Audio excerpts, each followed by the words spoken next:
I'm Dr. Vrishali, and in today's video, I want to help you understanding simple ways how you can help yourself to handle stress of daily life. And this is very crucial topic because every one of us goes through everyday stress.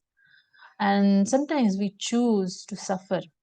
We choose to over-involve ourselves into this stress, and this thing takes us down. This thing doesn't help us to come back and bring up some solutions. So, how can you help yourself to reduce this stress? There are three simple ways I want to help you with.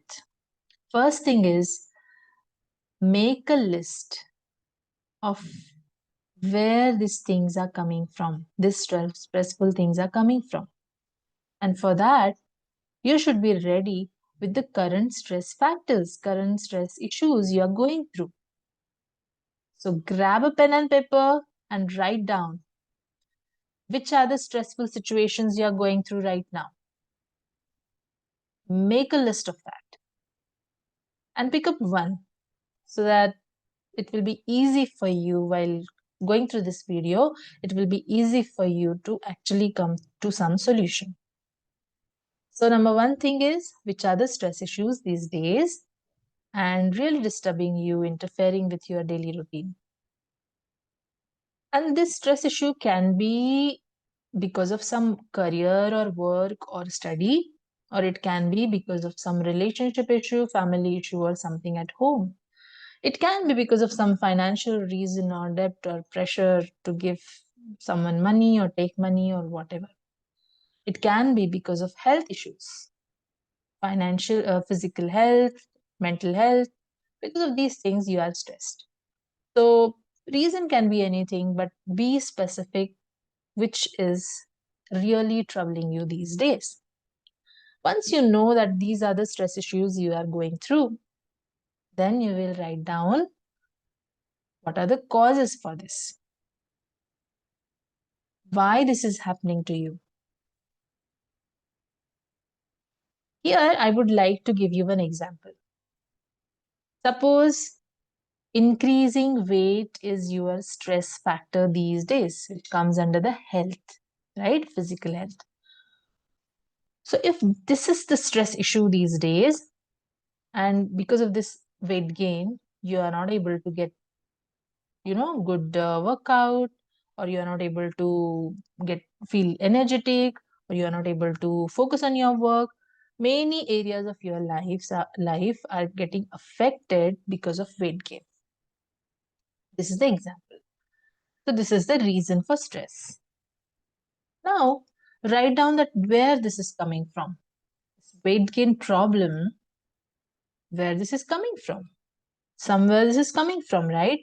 So maybe you are not paying attention to your health, the way you are eating, or maybe you are not monitoring the way and what kind of food you are eating, or maybe you have tendencies of getting weight gain because of family reasons or whatever, and in that case you will need some extra help. And maybe you are just eating junk food a lot without noticing it, without being aware of what you are eating and how frequently you are eating. You are just putting inside and filling the tummy. And whenever you are stressed, you are filling with chips and a lot of sweets, then definitely it's going to show in weight gain. Find out your pattern, where this is coming from. So, for example, if you find the pattern that, yes, you eat a lot of sweets or chips when you are stressed, and that's how this overeating is causing weight gain. And if this is becoming very frequent pattern these days, then definitely you choose to select this problem and then write down the action plan that what you can do about it. So for this weight gain thing, if eating sweets is a coping mechanism for something stressful, and that is a reason for weight gain, and that is again becoming the reason for stress, then action plan will be you will consciously pay attention whenever you are eating sweets or these chips. Also, you will substitute with eating fruits or something healthy. And that is the action plan you are going to write. And for that, the micro action plan will be buy a lot of fruits and healthy things, keep around in your house so that whenever you feel that urge, you have healthy options around and nothing else. And that's how you are going to help yourself to handle this one particular problem. And then keep consistency into this and notice what is happening with you. This is the first thing. You are going to write the stress issues currently you're facing, write down something really main, and then reasons for it, and then action plan for it. And write down the action plan in a way where you can immediately start following it. Have a lot of water, have coconut water. These are the very simple things, right? For weight gain problem. So pick up your problem. I just gave the example. So second thing is, this is the first part we have finished. Second thing is, for daily stress issues, find out the things which are in your control to reduce the stress, and find out the things beyond your control. Make a list.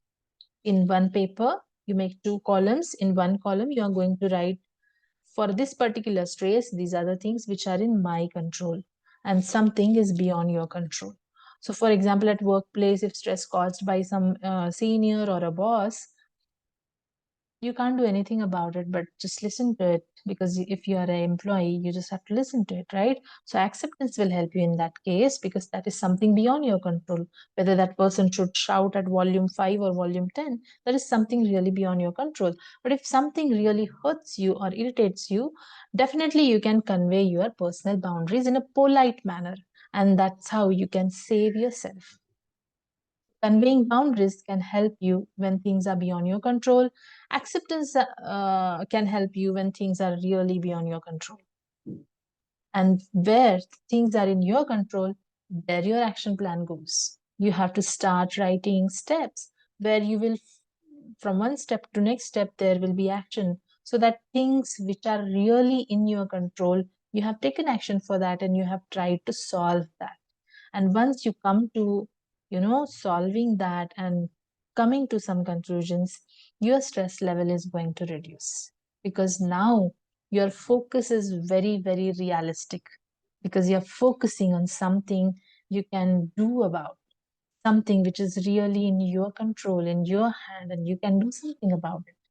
And if the focus is always something beyond our control, we don't have anything to do about, and people have to do about it, then if we are focusing more on that, frustration and stress will be more.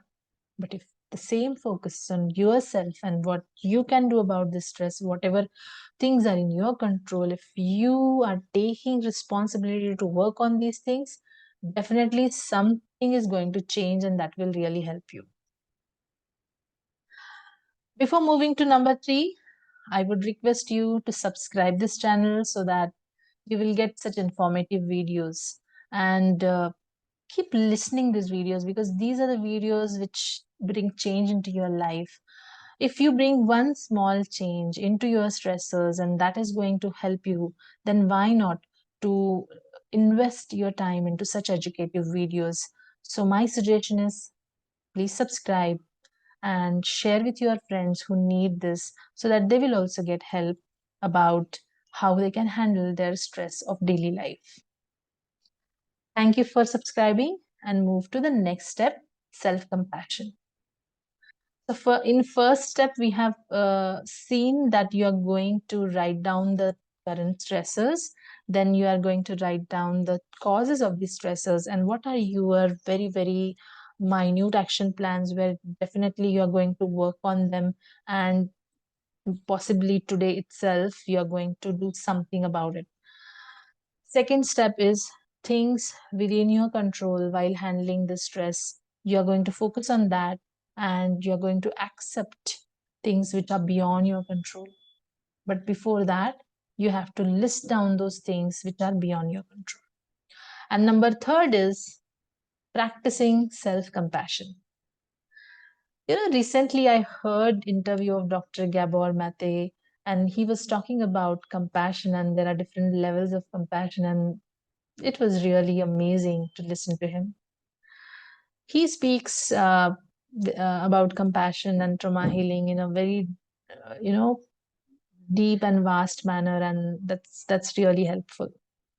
So in recent one of the videos, he was sharing about compassion and what does that exactly means, and he was saying that compassion is something that someone else is suffering, and you feel that suffering, and you want if and if and you don't want that person to suffer. And this is really deep because you see that person is suffering, and then you feel that pain, and you don't want that person to suffer. And in history, we have seen that many saints lived this life of compassion. Irrespective of any religion or country, all saints or incarnations of these kind of things which had that supernatural power uh, lived compassion. And Gabor Mate said that we have a certain area in our brain where it those neurons fire in particular way when the compassion is there, and that's how he explained different levels. That level one is the ordinary human compassion, when we see some pet or dog around, and automatically that care and love comes. So he said that that is the ordinary human compassion, and different area of the brain starts functioning when there is compassion. And then second level, he said that a level of understanding. Okay, so if you if somebody is in some suffering, and then um, you inquire about it, that what exactly happened, but before that, understanding that yes, this other person is in pain, and then inquiring about it, want to know more about it, is something that understanding the compassion. And then third level, he said that compassion of recognition.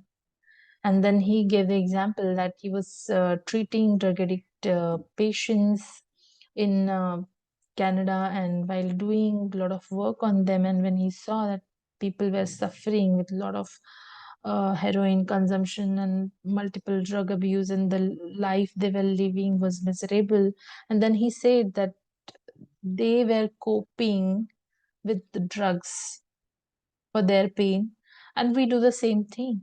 We cope with certain things, we manipulate sometimes, we become judgmental, and we handle situation in the same way. So he said that whenever he saw even a very severe drug addict way affected person, he said that I could see no difference with respect to me and him, because he was I considered him and me as same.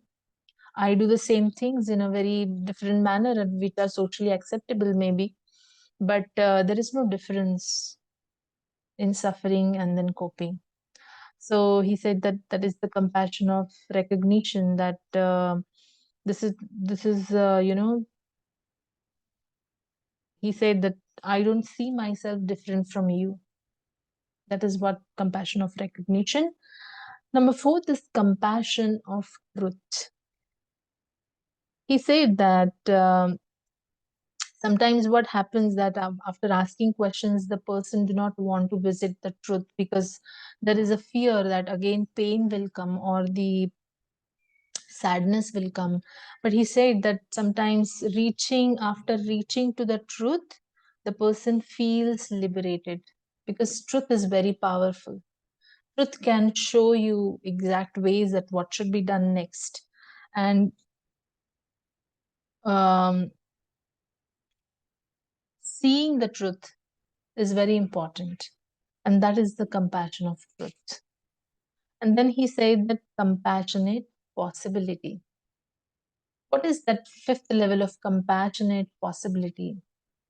He said that if he has seen some drug addict on the street and uh, completely broken in every aspect of life, still there is a potential and possibility to change and become best version, and that is compassionate possibility.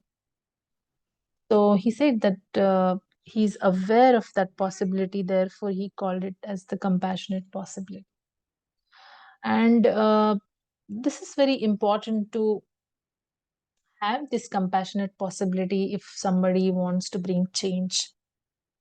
And you can inculcate this compassionate possibility for yourself as well.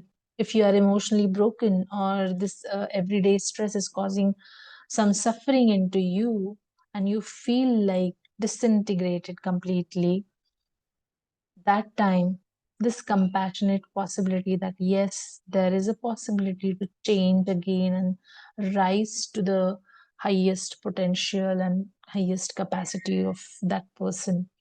This compassionate possibility will give you a lot of 360-degree turn into your life.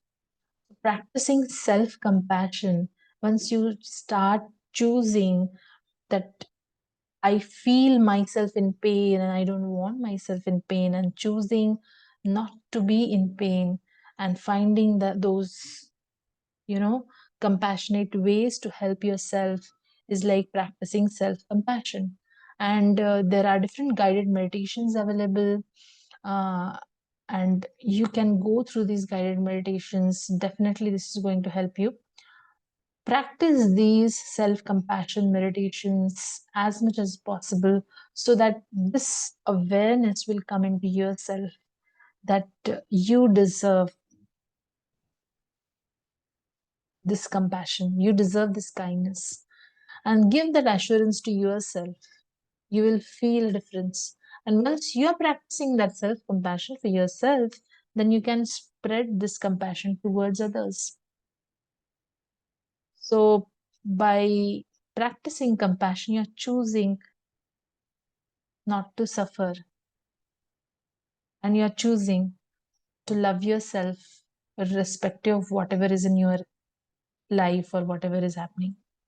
And similarly, you can bring into other people. And this is going to change the game.